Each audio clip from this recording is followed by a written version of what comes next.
Хайде сме на разходка до Спиди до Меркурий в Сотила пеша. Нека отделим малко време и за аутфита, който е супер.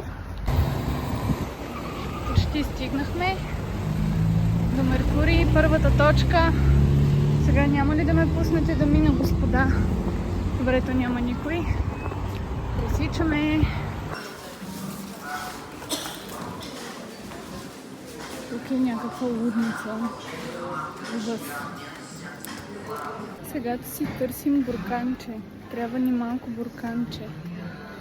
Къде ли е? Аха. Ето ги бурканчетата. Не са бурканчета и сега отиваме към касата.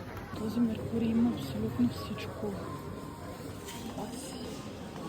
А къде са касите? Къде са? Къде са? Това не Бога няма тежка. Никога не съм разбирала и никога няма да разбера това подсвиркване на момичетата. Човек, ти си идиот.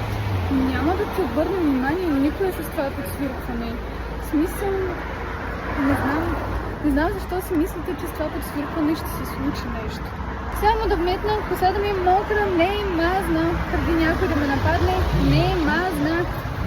Хора, аз съм готова да се сбогувам с вас. Тук ако не ме изгазят, няма къде. Трябва да вървят тук. То няма тротуар. Минават коли, автобуси и какво ли не. Добре, за сега не минават, което е много хубаво. Но аз просто не знам. Не знам как да мина от тук, без да ме сгазят. Хора, тук буквално на почти всяка моя крачка се моля някой да не ме прегази и да стана на пешеходна пътека или налегнал полицай, само че ще е прекръстен на легнала пами. Полегнала пами. Ужас! Колко хубава градинка.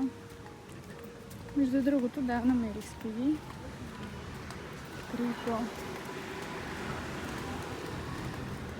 Ето го. Оцелях. Наидваме. Сега навръщаме, ще видим. Лодката се оказа много по-огромна, отколкото мислех.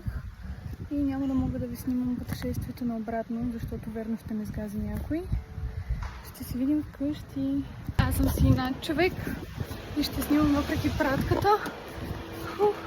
Хората ги виждам как някои ме гледат жално. Колко е красиво. И цветничко. И спокойничко. Хора, правя чекетите. Стигнахме. Уху! Благодаря за отделеното време и чао!